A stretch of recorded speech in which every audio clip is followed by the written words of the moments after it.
So you moved here and you started to interact with other races. Hmm. How did that influence your life going forward? Going into boxing, I'm assuming you had Yeah, I a had to. lot of different races that you had to work with. Yeah, yeah, I had, but the majority of them, in sports, in every sports, majority of the sports are black athletes. So you're gonna, predominantly be around black athletes. But in boxing, you had a few, very few white athletes, but you had a lot of Asian athletes. And with me, I got to travel with like doing some Olympic things and traveling with the Olympic team to different countries and fighting different people in Europe and stuff like that. So that helped me out too. But to learn about how other people grow up or how different races handle different situations, it's a learning experience.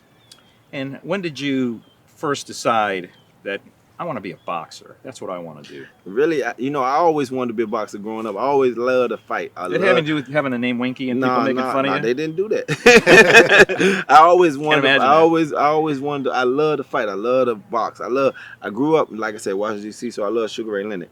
And then so everybody grew up wanting to be Sugar Ray Leonard. Learning how to fight like Sugar Ray Leonard. So I pretty much taught myself how to move and how to be quick and do all that stuff. But then when I moved down here and really went to a boxing club, I seen that it was a lot more into it than what you see.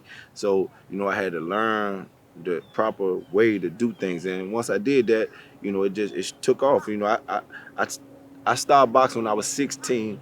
I turned professional when I was 18.